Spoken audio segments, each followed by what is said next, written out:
All right. Hello, everyone. This is Jack Bosch speaking. And here's another episode of the Forever Cash Life Real Estate podcast. We are where we talk about all kinds of different things having to do with mainly cash flow. We love cash flow. So today we're going to talk about turnkey house investments. And with that, we're going to talk about all kinds of really cool strategies around there and how you can do this all hands off. So with that, let's get started in just 1 second. Welcome to the Forever Cash Life Real Estate Investing Podcast with your hosts, Jack and Michelle Bosch. Together, let's uncover the secrets to building true wealth through real estate and living a purpose-driven life. All right, so we are back, and my guests today are Jeff Schechter, who is also called Shecky, and Jack Gibson. Jack and Shecky, how are you guys doing? Excellent. Happy to be here. Yeah, Wonderful. doing great. Wonderful. Great to hear that. So guys, you are in the turnkey business. So first of all, let's get started right away and tell us, what does turnkey mean? And then we'll go later on, we go a little bit into history, how you got into that. But I'd like to get right off the gate, jump into the subject matter and just jump right into in the way of tell our audience, what does this even mean? What is turnkey? Basically a way to have a performing rental property being very, very hands-off. So essentially we do all the heavy lifting for our investors. We go and acquire the property with our own money. We rehab it to some very exact standards. We work with a really awesome property management team to get it cash flowing. And then they're sold to investors all over the world as performing assets. All right. So in other words, you can have a cash flowing rental property without having to buy it, you have to buy it, but without first having to buy it, then having to rehab it, then having to get a tenant, and then having to find a property management company, and then enjoying the cash flow. You guys do all those first steps for them and hand people a already cash flowing real estate, already cash flowing property that they can basically just run from then on. Yeah, that's exactly right. And they've got an online portal. They can go on and see all the activity with the property management team. And it's not to say that it's completely hands-off. I don't think there's anything that's completely hands-off, but it really takes the difficult guesswork out of it, especially, am I getting a good deal for the property when I buy it? Am I getting a good rehab? All that stuff is taken care of for them. Okay. Very good. That's exciting. So tell us. What kind of properties? So tell us first of all, how did you come about that? I mean, have you always been in real estate? What's kind of your background? And how did you get into that area? Yeah, I was actually looking for an alternative to stocks. My stocks, it was about 5 years ago, and they had just collapsed. Even though the market was good, I was in oil and had a couple short sellers attack a couple stocks that I had as well.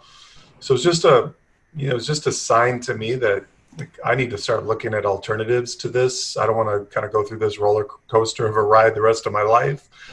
The problem, I was a busy, business owner, entrepreneur at the time. I have and still do to this day, still am. But I did, at that time, I was like, no, there's no way I'm going to be able to go out and scout out properties and try to figure out what to buy, how to buy smart, how to put tenants in place, all those things that, we all investors struggle with. So I started getting, hooked on this concept of turnkey investing. So I started buying up myself and I started getting some really nice returns, and it was stable and steady checks coming in every month. So I got excited and started referring other friends, family, neighbors, coworkers to the same provider. And it was about a few months in when I was on a digital marketing call with Shecky, where we were working and strategizing how I could take this, turnkey company to the next level. He lists out all these great ideas, a great strategy. But when I looked at the list after I got off the call, I'm like, I can't do all this myself. I need some help. So that's when I pitched Shecky on being a 50-50 equity partner, and we formed the company. And we've done, we haven't even added it up, probably 150 sales, 200 sales now together. So it's going well, and we're certainly we're on track for some real explosive growth over the next several months. Okay, wonderful. It's great. So now, what kind of markets are you looking for? I mean, what markets are you buying? What kind of first of all, what generally speaking, what markets? But secondly, more importantly, what price ranges are you in for these houses? What's like a typical deal look like, basically? What's a typical house deal look like? So first of all, we're based in Indianapolis, and that was intentional. It was actually where where Jack originally got started. Good market for that. Yeah, it's a good market, and we like it because it's good, stable, lots of big employers. It's very, very inexpensive to live here, but most importantly, the price to rent ratios are very, very attractive. So an investor can make really, really good returns. We, unlike some of the other turnkey companies, we've figured out a really good niche in mostly C-class properties. So these tend to be lower income. We'll see, for example, single-family homes anywhere between, like this is our finished selling price, fully rehabbed with a warranty, really nice, ready to go. Probably on the low side, about $48,000 for a single, and we may get up as high as $75,000, $80,000 for a really nice duplex. And we don't really go anything anywhere between, say, $650 to $950 across that spectrum. So it's pretty much all that under $1,000 a month. And if it's a duplex, is that then $650 a unit, or is it then total $950? Yeah. No, it's $650 a unit, sometimes $700 a unit if it's real nice. So yeah, so that means $78,000 for $1,400 in rent. That's pretty darn good. That's good. Yeah. So if you look at, oftentimes people will cite the 1% rule. We have some properties that actually approach the 2% rule. So we're, can you we're pretty explain that rule quickly? What does that mean? Well, meaning that your price of your property, if your rent is not equal to at least 1% of the total price of the property, that's sort of that initial benchmark where may not necessarily be the greatest cash flow. But if it makes it over that 1% mark, then you probably should continue to do your due diligence and look further at the numbers, because it's probably a good property. It's probably a good opportunity.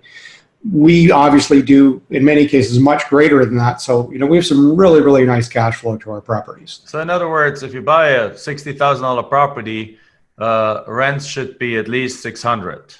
Correct. That's the 1% thing. But ideally, the higher above that, the better. Yeah, absolutely. Very cool. Great. So then, where did you get those? So when you got those properties, how much usually, where do you get them from? And secondly, what was like your typical rehab package in those? So how do they look like after you're done with them?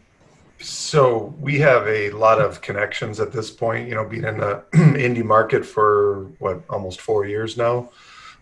Mostly we get it from wholesalers, and we have one in particular that's almost like our main acquisition team. And they're fantastic at giving us, really, really great pricing. We have a volume relationship with them. So right there, we can pass on a substantial savings to our investors when we're buying, at the prices that we're able to acquire for. So, pretty much it's very difficult to compete with our acquisition prices just because we're quick cash closers and we do lots of volume. In addition to that, we do get some level properties off the MLS. It's not that common, but that happens. Tax sales. Sometimes hedge funds are selling off, chunks of properties that didn't work out for them. We know how to go in and rehab them to a high quality standards. And then, it's the property management team that is really taking it from there. That's really going to determine the performance of the property and how it cash flows. So, did that answer your question? I think there was a second part absolutely. to So okay. no, that's one part of the question. But then the second part is, what's your typical rehab package? So what kind of product? Like you probably, if you do 150 so far, you probably have a somewhat standardized process in place to make because these properties, I would say, if they're in the price range, you're not talking about custom homes, of course. You're not talking about, they are like the typical 3-bedroom, 1-bath or 3-bedroom, 2-bath houses. What product in terms of upgrades or rehabs do you put into those? Well, we offer a 6-month warranty on our product. So first of all, not to be crass, but we're trying to cover our butts and make sure that we don't have any warranty exposure on the property. We want to deliver a good property. So the first thing we're going to do is we're going to go in and we're going to get the utilities turned on, and we're going to actually have a third-party inspector come in. So that way we know what the major problems with the property is before we even assign it to one of our rehab crews. But as we go through it, we're looking at all the major systems, roof, foundation, electrical, plumbing, everything like that. That gets addressed first. The rest of it is really just cosmetics. It doesn't need paint, doesn't need a new cabinet in the kitchen, things like that. They're C-class properties, so there's no question we're not turning them into the Taj Mahal, but we are making something that's very nice, clean, livable, something that will attract a good renter for that price point. Really, there's nothing more to it than that. We're certainly not over rehabbing for the property class. Like obviously, we're not putting granite countertops in those properties. We're not building extra garages. Most of those people are going to park on the street. So we're rehabbing to really, really nice standards for that property class. There are certain things that we do internally that we know are things that we're always going to do no matter what. Here's probably the best example. In Indianapolis, we have very, very hard water. So we know here that hot water heaters don't last very long. Typical hot water heater is going to last, let's just say 7-8 years. It's unlikely you're going to get more than that out of it. So all of these things have an in-service date on them when they get installed. So if we go in and see a hot water heater that's got a date, anything older than 5 years, working or not, we just rip it out and replace it. So that's like just a good example of some of the nuances of the things that we do as we go through a rehab on a property. Well, in essence, you put if the property is carpet and no hardwood underneath, you probably put new carpet in, right? You probably put new paint on the walls. You probably make sure the kitchen is fully functional with hardware and everything. And if the hardware is missing, you probably put new hardware on, and you might put some ceiling fans on there, and that's kind of the thing, right? All of the above. Yeah, absolutely true. Yep. Yeah. Exactly. So that's where I was going. So at the end, you have a nice property that's fully functional, that's fully usable, that is, of course, not granite countertops and things like that, because these are $50,000 houses that only rent for $600, $700, $800, $900. And I actually have similar product, by the way. I've actually, I have around, my wife and I, we have almost 50 rental properties in 3 different markets. We started buying in 2009 when America was for sale, and started buying into the 2014s or so. Went out of Phoenix, where we live, soon after when the prices shot up again. But we own properties in Cleveland, we own properties in other markets, and that's, I would imagine, it's very similar product. So we will go in, we do all of the above, we make them perfectly fine, livable, but we're not taking the kitchen cabinets out if they're functional. Correct. So we're not taking the countertops out if they look good. We might resurface a countertop, but we not usually take it out, and so on. So that sounds like you're doing a similar kind of model there. Yeah, one thing we've added into that we've learned through the last couple of years is, you would think that you put in brand new carpet, even at my bachelor pad, right? My carpet lasts for a decade, but for whatever reason in C-class property, the tenants are just so hard on the carpeting. You just can't win. So we've gone to vinyl plank, and that can last for multiple tenant turns. We expect, at least 4 to 5 tenant turns to be able to, before we have to replace it. So those are just some things that we try to do to, we might put a little bit more money than what we'd like to into the property, but we also realize that it's going to last so much longer for the investor. Absolutely. And we do the same thing, by the way. We have also 400 apartment units, 158 under contract right now in addition. And we do the same thing. The first thing in these apartment units is the moment we take over, every unit that's vacant, we replace the carpet with vinyl plank, which basically, for the benefit of the listeners, is, if you don't know what that is, it's basically vinyl pieces about probably that size. You can get them smaller, you can get them wider, that look like hardwood flooring, but they're vinyl. And depending on which model you choose, if one of them gets torn off or something, or gets broken or something, you just pull it off and you put another one on that spot. So it's a little bit more expensive than the carpet one time, but as you said, instead of the carpet lasting one turn, because Class C tenants unfortunately just are living very hard, I agree, they just last 4, potentially even more of these turns. So in other words, if a tenant stays for 2 years on average, now they last for 8 to 10 years, which is obviously much better than replacing the carpet at $1,500 a pop every single year or other year. Yeah. That's right. Right there, saves you over 10 years. It saves you probably like $6,000-$7,000. So, right. Which is a great piece. That's why we do it, because on apartment complexes, when we buy 150 units, and that's a massive cost saving point going down the road. Mm-hmm. Wonderful. Great. So then I understand that, Shecky, you're the internet marketing guy, the marketing guy of the two of you. So how do you sell these properties? You use the online for that, or you go work to realtors, or you work, what's your strategies to sell these deals? Yeah, we actually have been very blessed. I mean, we've got a good reputation, and we've got a really nice website, and we've got very, very strong search engine optimization. And for people that don't know what that is, it just means when you type in a certain keyword, our business is going to rank very, very high. So we tend to get a lot of natural organic traffic to our website. And for the most part, the website does a lot of the heavy lifting, because we're very transparent about what we do. We post the properties that are available. We talk about all of our processes on our website. We talk about the market. And any investor or potential investor that goes to the site can certainly fill out an inquiry form, and then our investor relations team will reach out to them and send them a whole, much bigger packet with all the details about what we did, which, by the way, also includes, I didn't mention earlier, a second inspection. So when we get done with our rehab, we actually call in a third-party inspector again, just to make sure that there was nothing that was missed. So all of that data, including scope of repairs and everything we did to the property, goes into that investor packet, including all of our sample contracts. So when an investor reviews that, there's really, they want to encourage them to do their own due diligence, but we've made that process extremely easy for them. Very good, very good. So that is exciting. So, all right. So now, how does your team look like? Like you mentioned, you have a team that is in charge of sending this out. So how many people work in your team?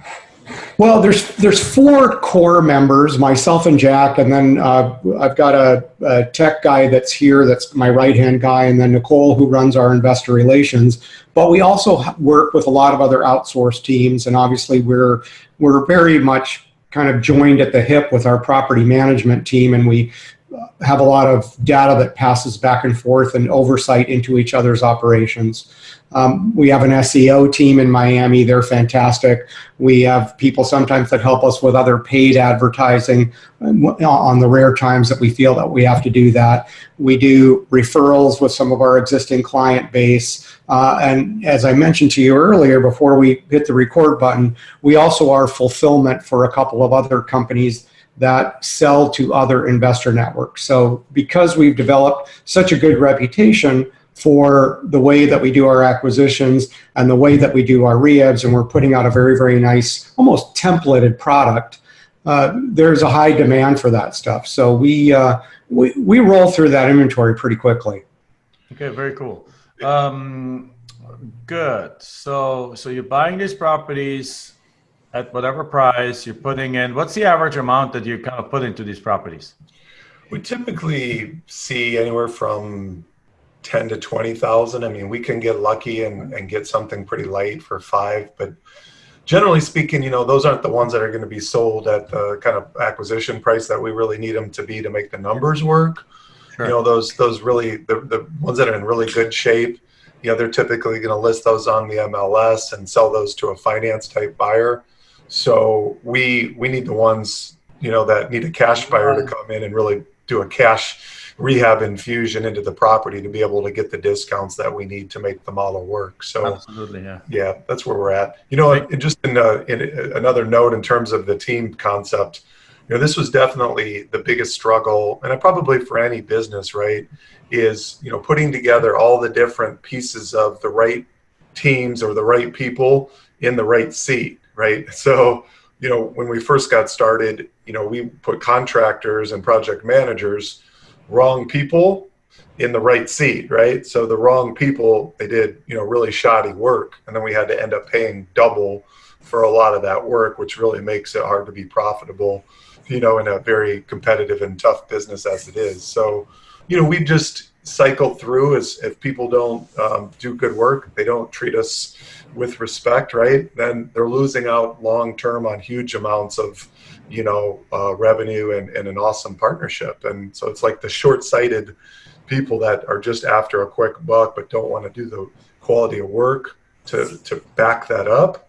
You know, they end up losing out on hundreds and hundreds of thousands of dollars of future business. Absolutely. Yeah. To put it another way, the team that we don't work with is a much bigger team than the team that we do work with. Right.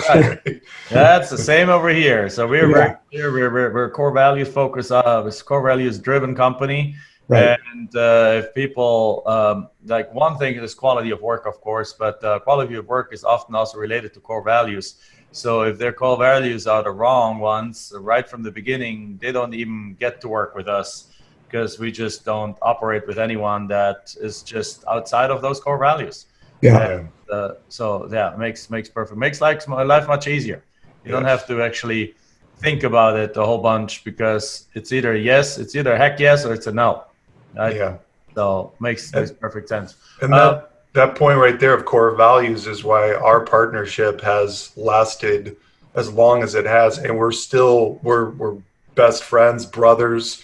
We get along fantastic. We have no like beef between the two of us, you know, like a lot of partnerships start to develop over time, because, you know, if you really boil it all down, we have the same core values, not the same skills, but the same core values, that we're speaking the same language to each other. And we both want the same thing for each other, for our investor base, for our, you know, tenants, all the way across the board. So that's why I think a lot of partnerships don't work, is because they don't have the right core values that are matched up with each other. Right. Absolutely. Yeah, we've had the experience ourselves. We brought in somebody that we were grooming to be a partner, and just fell apart very, very quickly, and shortly after. And at the same time, we have other people that work with us for 13 years already in our company, and they're just like just amazing to work with. And there's never been any beef in 13 years. So it's absolutely beautiful. Great, wonderful. So if somebody wants to find out more about you and get some of these houses, where do they find you? Right there. HighReturnRealEstate.com. HighReturnRealEstate.com. All right. Yeah, I mean, everything we do is under that brand. We also have a podcast too called the High Return Real Estate Show. And we talk a lot about similar things that you talk about with your audience. So there's some, who knows, maybe some of your subscribers might be our subscribers too. But sure.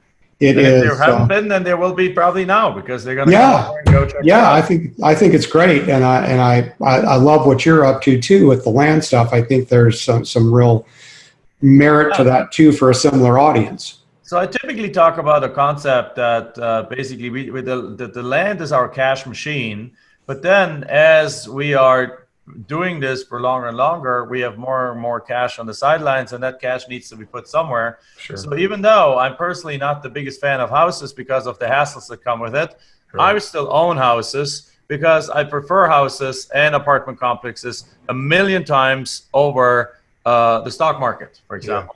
Right. And because of it's two aspects, right? Cash flow and depreciation. In the stock market, you usually don't get either one of them. And if you get a little cash flow, it's through a dividend stock, but you still don't get the depreciation. Here you get both, and you get the leverage part, which brings me to one of my last questions, is that given the lower price point of you guys' properties, do people typically pay cash for them, or do they still go to financing? And if they do go to financing, you guys also have a branch of helping them get through financing on these properties? So the answer is all cash for sure. A lot of our investors do want to leverage. I understand that completely. I feel the same way as an investor. So they just do it on the back end. We do have a couple companies that, even though they are under $50,000 loan amounts, those are typically very difficult, as you're alluding to get financing for. We do have a couple lenders that will do it, and we just want that to happen on the back end so that we don't get held up for another 2 or 3 months potentially, offering front end financing. Like our company couldn't stay in business if we're holding these properties for that long, and we wouldn't be able to take that cash and then move on to the next project quickly, right? So it's all about the velocity of turning over the cash is what allows us to offer the properties at the prices we do. That makes sense. So it's cash on the front end, cash on the back end, and then once the investors own the property, they can go and get loans on them, and you can refer them to a couple of people. That makes perfect sense. Yeah. All right, guys. So then I have a couple of ending questions, and one of them is like, what is your biggest mistake that you have done in business? That's a really good. We already alluded to it. I don't, Shecky, you want to handle it?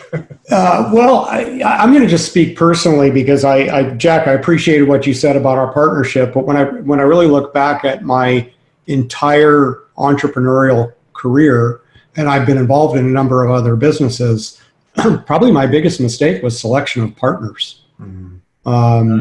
And you said it very eloquently in that, you're talking about, what kind of work ethic, what kind of core values do they have? And so I had two in particular that I'm thinking of that just turned out to be not so good. One, disastrous. And it's just unfortunate. And so I agree with what my business partner said. Now that I'm in a good partnership, I'm going to, it's like a marriage in a way that, I'm going to do what I can on my side to make sure that relationship stays healthy.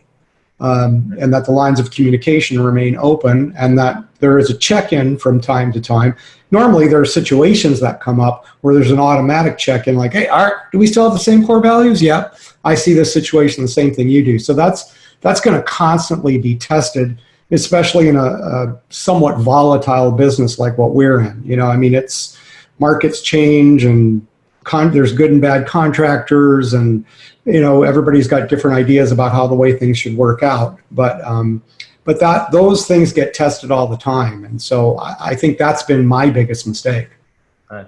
Wonderful. So and then actually I forgot to ask one question. So if somebody buys these properties and they get to rent, what typical returns are they seeing on these properties? We do a cash flow projection the best that we can, factoring in what the vacancy ratio is for the market, and our property management team, what they see. We try to factor in, future maintenance and CapEx type items. We already know the insurance and taxes on the property before we even sell it. So we know there's a 10%, property management fee. So we know 3 of the 5 expenses for sure. We just don't know vacancy rate and what the maintenance and CapEx are going to be. Those are impossible to, entirely accurately predict, although you can put a pretty good guesstimate down. So we factor all that in when we do our cash flow projection. It's a typical 10% cash on cash net return, which is, it's pretty strong in today's market. That is strong, and that the benefit, the best part about that is that most of that is actually going to be tax-free because of depreciation. Right. And that's the other part of it. Yeah, but our 50 houses that we have, that we pay barely any taxes on them because they are being depreciated over time while they're producing cash flow. That's right. Great. So then the last question is, I love reading, so I'm always interested in what other people are reading. If you're readers, or audiobook or shows or something, what's the latest, if you read a book that you have read that made a big impact on you, or you're currently in favorite kind of book, one that stands out? I'll go first because I'm very proud of myself. Because you finished a book recently. Yeah. You know, I finished. Like your brother, you have a tendency for the second book, right? Right. Like the shiny object syndrome. You start one, get halfway through, and you're like, okay, there's somebody makes a recommendation. You jump into the next. So I'm trying to squash that and just finish what I start. Right. It's not a good habit. I just finished a monster of a difficult read, which is called Principles by Ray Dalio. Okay, I got that one. Amazing book. I mean, absolutely amazing. I'm very, very excited that I got through it. I want to do it again, you know. But it's very challenging because he's such a high-level strategic thinker and so many timeless principles he goes over. Do you read that on Kindle or you read that in paper? I did the old-fashioned paperback book. Right. And if I could jump in, yes. Sorry, I haven't read this book for a couple of years, but I can tell you one of the books that made probably the most impact for me because I run the day-to-day operations, so there's like a million things on my plate, and it's sometimes as an entrepreneur very difficult to figure out what to work on next. But I read a book a couple of years ago called The One Thing, and that book just really is like, okay, just freaking focus. Just do this one. This is the most important thing on your plate right now. Stop thinking about the 400 other things, because all that does is makes you tread water. Yeah. Right. So just the way that book was laid out, and it just beat it into my head like, okay, you're only going to do one thing at a time. You may as well have some good intention about it and get through it and block everything else out. Wonderful. Yeah, I have that book right here in front of me. Is my bookshelf. It's sitting right there, and I read it. It's one of the books that made a big difference in our life too. Wonderful. I have the other one. I have not yet read it, so I've been scared of it a little bit because of what you said. It's like very high level thinking and very much, and it's a big book and so on. But I will make it on my holiday list when we have a little few days where we just chill and relax. That's where we'll try to dig into that one. Well, it took me 5 months to get through it, so be patient with yourself. Right, if that happens. Some of these do, and this is not, and I cannot read them at night. At night, I need light entertainment kind of books because I've been thinking about business, talking about business, doing business, or playing and engaging with our daughter when she's back from her school and so on. And then once we're ready to go to bed, I love reading a little bit, but at that point, I just read something funny, light, to take my mind off all the business. And then, so I need to carve out the times during the day. Yeah. Right. With that, thank you very much. It was my pleasure to talk to you guys. Congratulations to your success in the turnkey business. I love what you guys do. And again, you see right there on the screen. I need to put on my glasses in order to read it. HighReturnRealEstate.com and the High Return Real Estate Show. Go check it out. With that, thank you very much. Thanks for being on the show. Thank you, Jack. Appreciate the opportunity. Wonderful. And with that concludes the show of the Forever Cash Real Estate podcast, Real Estate Live podcast. And as always, if you enjoyed this, watching it on YouTube, give us a thumbs up. If you listening to on iTunes or any of the other platforms, then make sure you give us also a 5-star review, leave a comment, leave a positive comment on there. Usually 5 stars is what we like. And spread the word, share it on social media so we can reach more people with our message about cash and cash flow. All right. Thank you very much. Bye-bye. Enjoyed this episode? Then make sure you like, subscribe, and post your comments and questions below the video. We're looking forward to hearing from you.